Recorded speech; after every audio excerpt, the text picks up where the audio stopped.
Hey everyone, this is Michelle and welcome back to my channel. Today I have a very special guest with me, and this is actually a highly requested video. A lot of people have been asking about you, and this is my mother-in-law, Bridget. Yes, my late husband's mother, and today we're gonna answer some questions that you guys have sent over from Instagram, and we're just gonna get right into it. And we just want it to be a conversation. Okay, so we're gonna get right into it. The first question is from Dior Cairo 909. Sorry if I'm saying that wrong. Okay.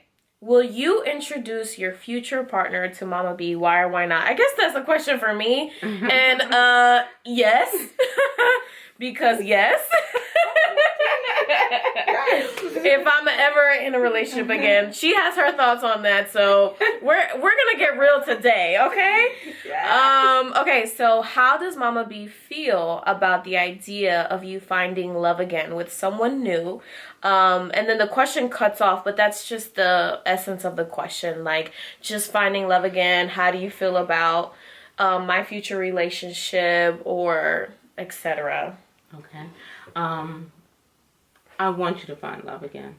I want love to find you, because he didn't find a wife find a good thing. So I know he's out there, and if you're watching this, we are waiting for you, baby. This is a beautiful woman of God, my daughter. No, seriously, I really love you. And it's not just for the camera. You know, we've had this conversation before. I really love you. And I want you to be happy. I want you to experience everything that you haven't experienced already, and even more. I'm ready for some more grandchildren.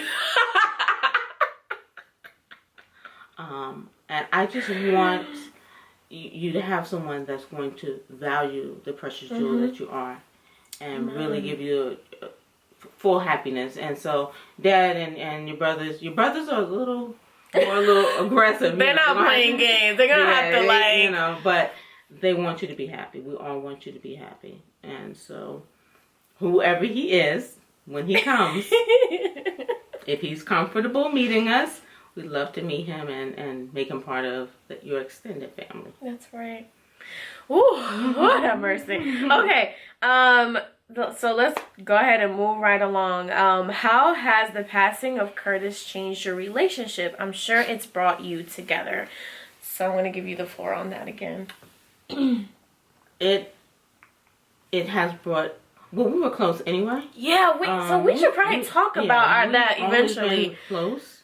We were friends, and employee and employer, even before you and Curtis became fiance, yeah, engaged, yeah. So we were friends first, and I've always loved her, and even though the age difference, she's always felt like my daughter. Yeah. Oh Lord, y'all might have this season for 1 minute, because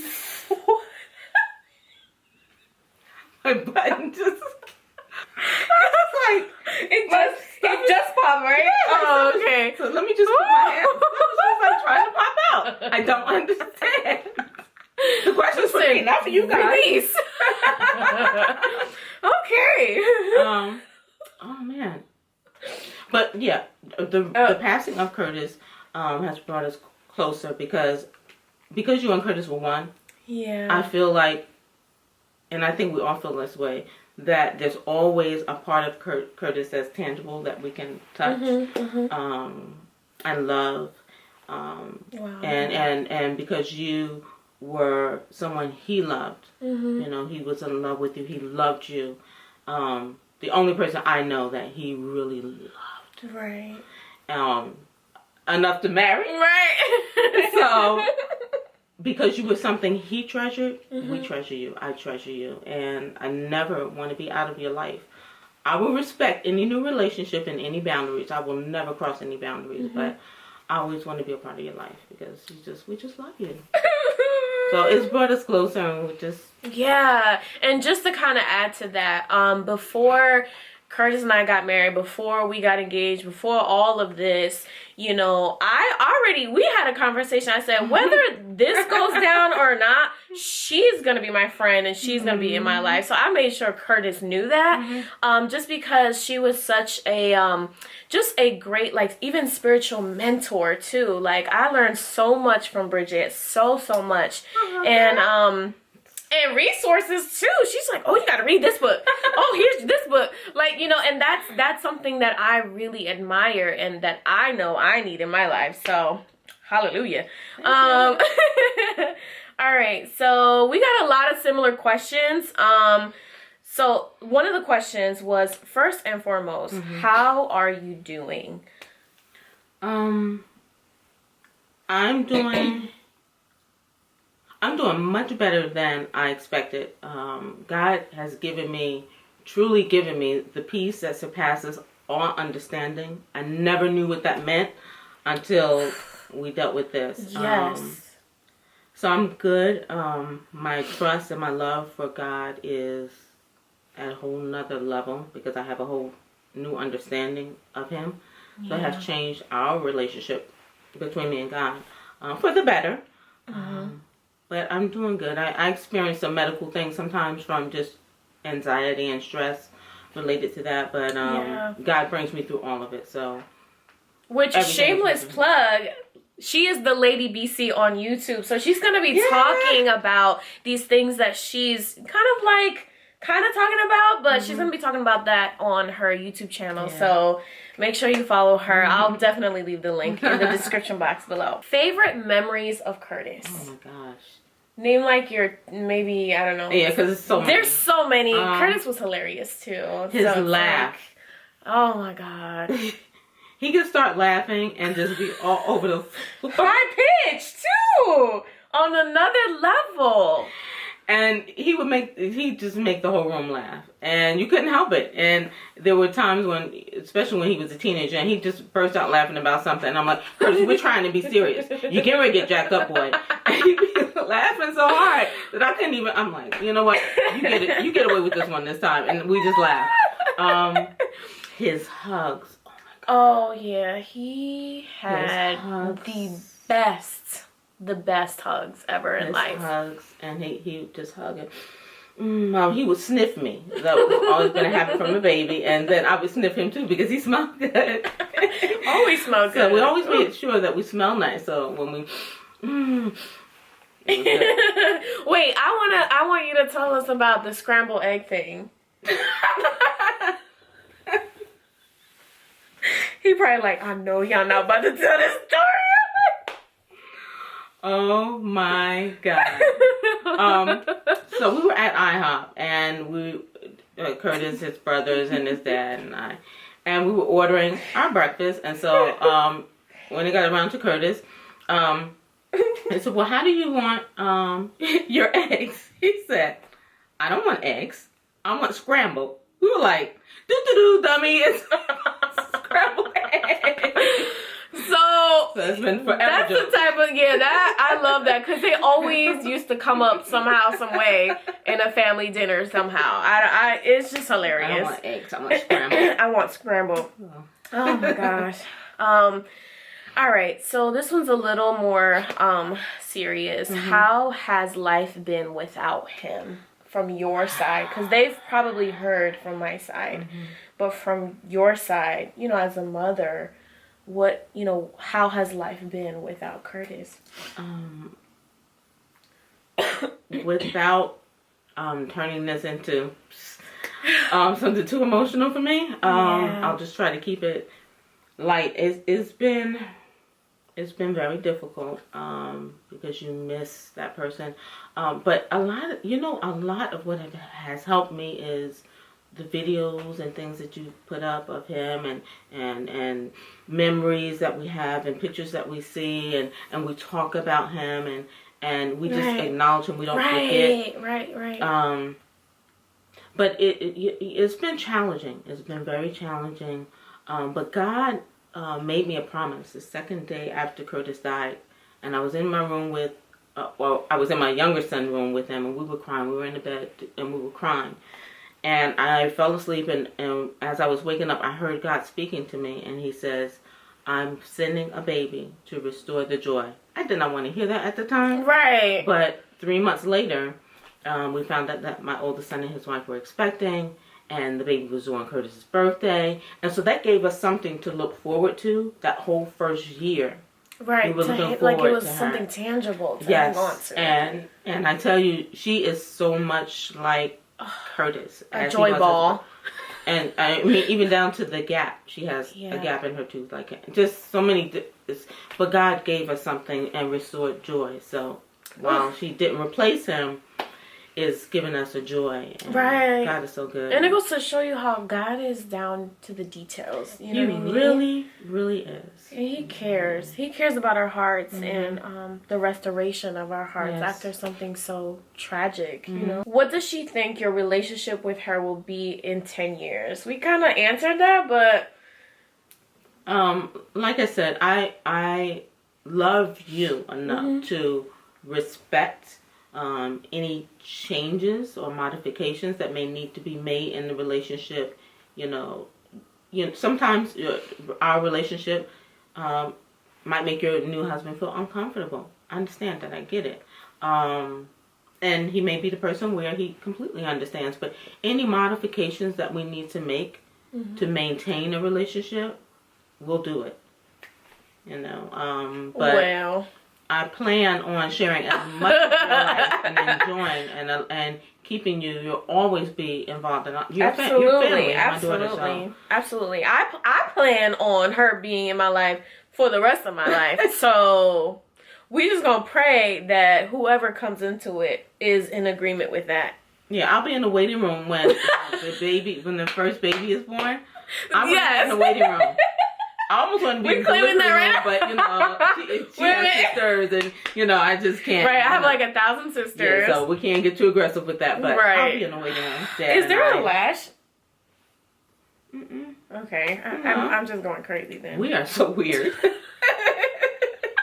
What are some things you do to keep your faith strong?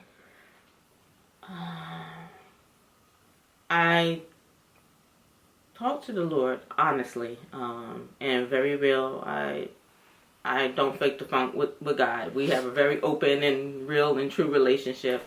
So when I'm talking to him, I'm not going to him with these and thous and it's just plain out. He knows me. Yeah. He knows my name.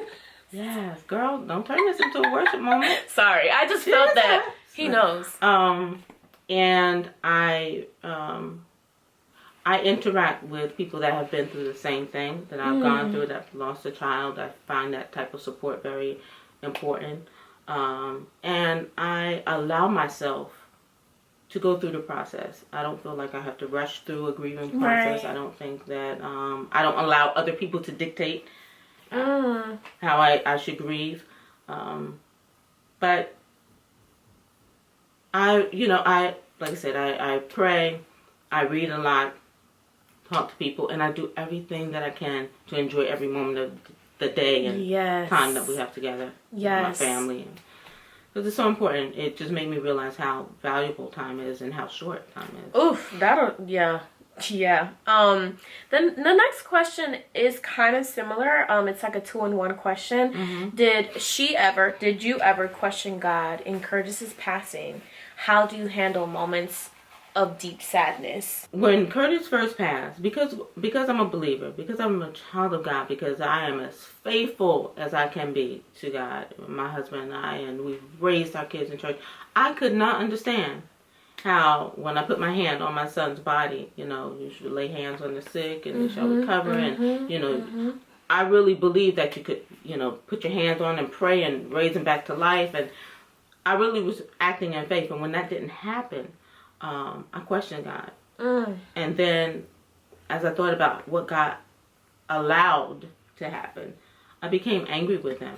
Yeah, I was mad at God. I told him I was mad at him. I asked him why. And I think he knew. He knew anyway. So I had to get through that process. But yeah, I was angry with God. I questioned him because I couldn't understand. And then I started to see how all things work together for the good of them that love God and are the called according to his purpose. And even in this, God is still victorious, because my son went home to be with the Lord in worship. So I know he's with the Lord. I know I'll see him again. So my faith and the manifestations of what God has done even after that has drawn me back to him and even closer to him than before. That is so good. What was your first time meeting each other like?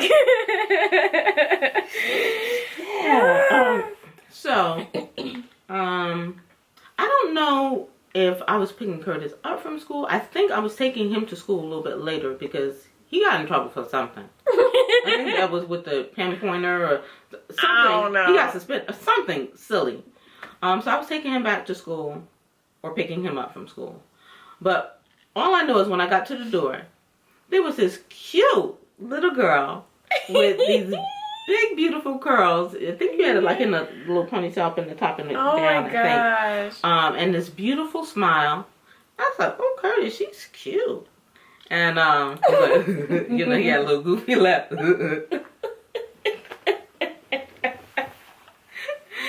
But then Dad hit me to the, Dad said, I told him that I met you or something. Yes. He's like, yeah, he said, that's going to be Curtis' wife. And I think they were like 16 at that time. No, I think I was 15 going on 16.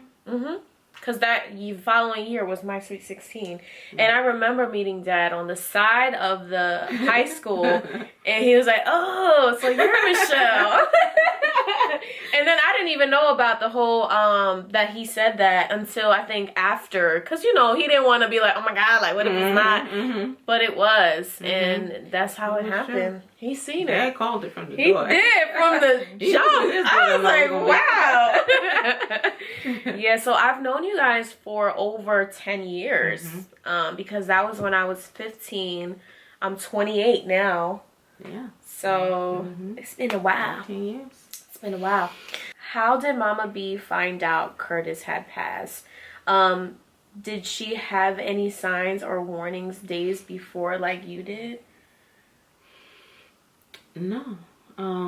Well, we found out at you were there first at the hospital. Yeah, we were actually here at the house in my kitchen, and we were talking about Curtis because I was helping my my other daughter-in-law, my oldest son's wife, plan for a wedding. So we were doing invitations or planning her shower, something we were doing related to the wedding, and we were talking about Curtis.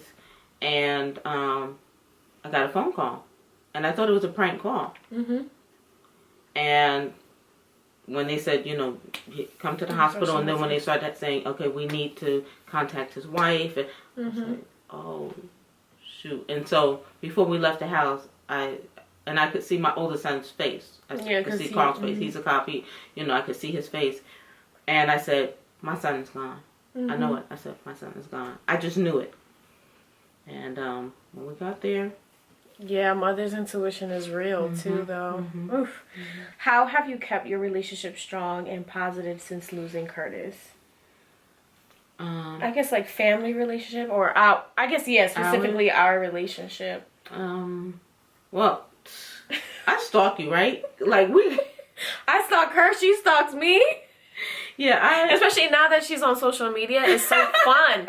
Because now I can like just comment and like it's like a really funny dynamic. Yeah. It's kind of cool. We talk to each other every week. At least one time a week. Yeah, at least. Especially since I'm away right now. Yeah. But when I'm here, like we really like, oh, so what's going on? Like what you doing? Hey, Chica. We'll text each other. So we're really, really close. Like I said, she's my daughter. Yeah. We're really close, and so I feel an emptiness if I don't talk to her at least once a week. I need to know, I need to hear her voice or see something, or I'll just watch videos on Instagram or YouTube, or we'll see her on the TV on the commercial. Oh, and be like, yeah, there she goes. So yeah.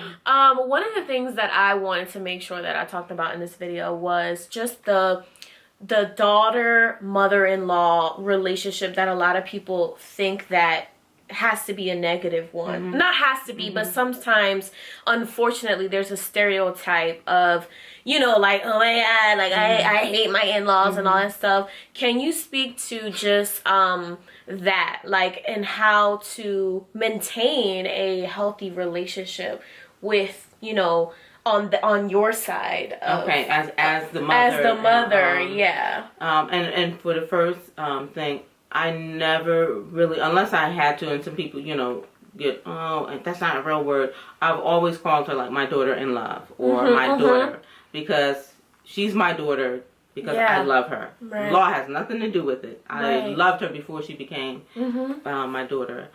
In law. Right. So I call my daughter in love. I call her my daughter because my son is passed on. So she's not married. She's mm-hmm. a single woman. So this is my daughter. But to those out there who are mothers-in-laws, and I think it is very important to respect the relationship between your son, your daughter, and their spouses. You have to really respect that relationship. The choice that they made, who they love, and, you know, let them grow and respect that. Do not give advice unless it's asked for. Mm. Keep your opinions to yourself. Unless somebody specifically asks you for something, keep it to yourself. Because once your son or your daughter marries that person, then they're no longer underneath your dominion, and, you know, it's not up to you to finish raising them. They're grown. They're doing their own thing. Just love and be a support. And try to love who your son or your daughter loves. And respect them. All right, if you don't like them, or if there's something off, then, and I don't have that problem. I don't even have it with my other daughter. I love my daughters. I love them. And I had an excellent mother-in-law. So I was trained how to be a good mother-in-law because I had an excellent mother-in-law. Mm-hmm. All right, so my little brother just walked in, so you'll probably hear him talking in the background, so we're just going to keep going. Next question. I'm sure it's okay with you finding love again. My question is, does she encourage you to? Look, let me tell you something. I am so for her finding love again because I want my daughter to be happy. I'm going to tell you, I had this incident. I fell at Walmart about a year ago. Oh my God. The guy that came to pick me up, to take me from Walmart in the ambulance to the hospital, you know, he's checking me out and all that stuff. And so he's like, Crom, oh, I know your name. Mm-hmm. And so I was like, oh, yeah, you know Michelle? And he's like, yeah, I know Michelle. I knew Curtis. And so I'm like, okay. I said, are you single? You seem like a nice guy. I said, you seem like a nice guy. As she's on the bed of getting checked out and trying to check my vitals, and, you know, I'm trying to like pull him for her. And so he laughed. He ended up being her niece's boyfriend. So I was like, oh, okay, well, yeah, that's nice. Literally. All right. So do you know any other guys, nice guys? Because, you know, my beautiful Michelle, and she's a girl, and she's ready, she's available. And so he just cracked up at me. But yeah, I actively search for people. Yeah, and you know what? It doesn't bother me at all because she's not like aggressive with it at all. It's very lighthearted but low key. Like we gonna get somebody for you. Okay? We're gonna make this happen. Okay, so the next question is, what is your favorite flower? Oh, wow. Sorry. Favorite flower? I like lilies. I don't know why. Gotta find out like some meaning to that. I like lilies, and I always love a good rose. Right. But like not a red one, but like a pink or a different color. Okay. Pink, white. I like yellow. that. Lilies and roses. I always love a good sunflower. No, Corey's just doing like some crazy stuff. So somebody asked, how do you do it? I'm struggling to bounce back after a huge disappointment. And the bell was off.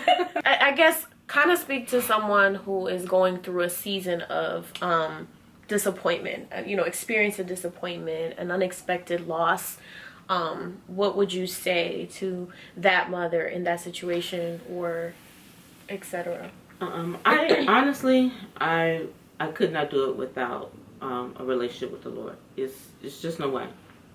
No way. No way. No way.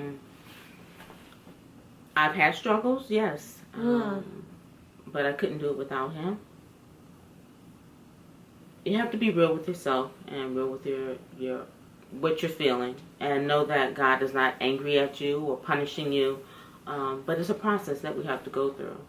I really, and I'll quote the scripture again, that I really believe that I know that all things work together for the good of them that love God and are the called according to His purpose.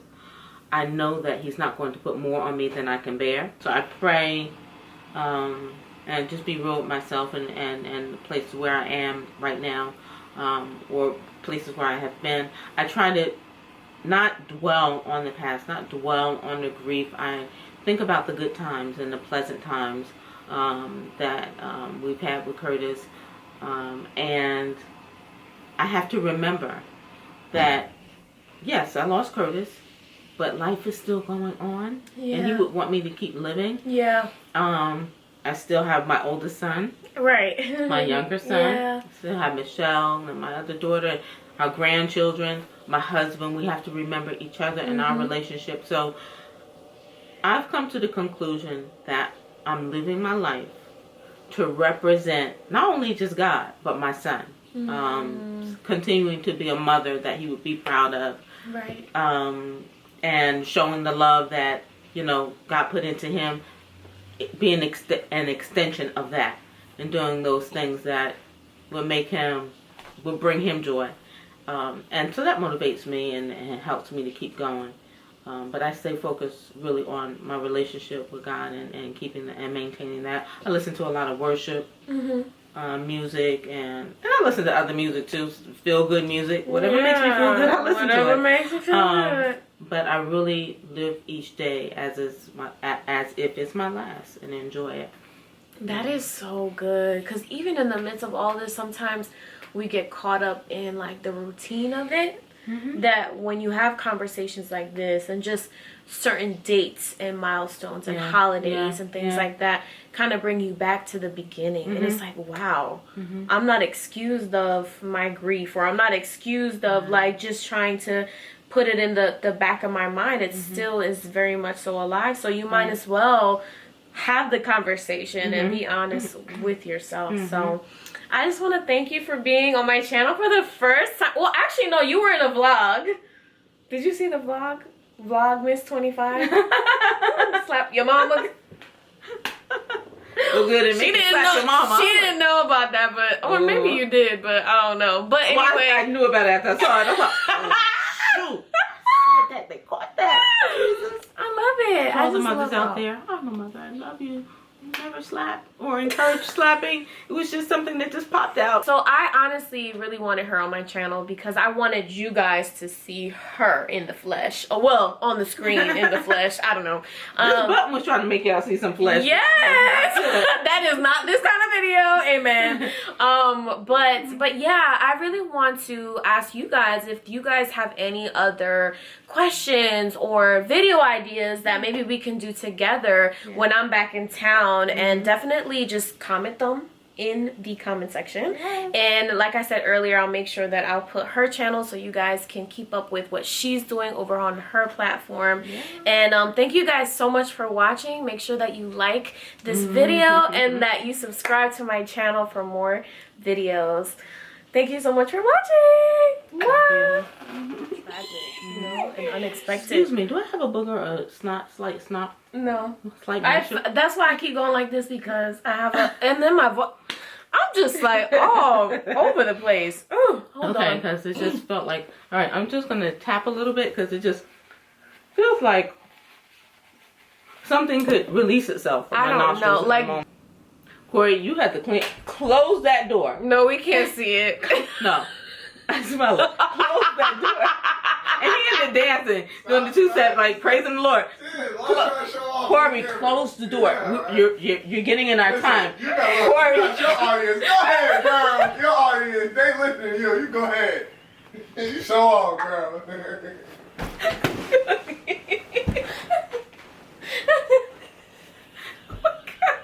Why is he this way?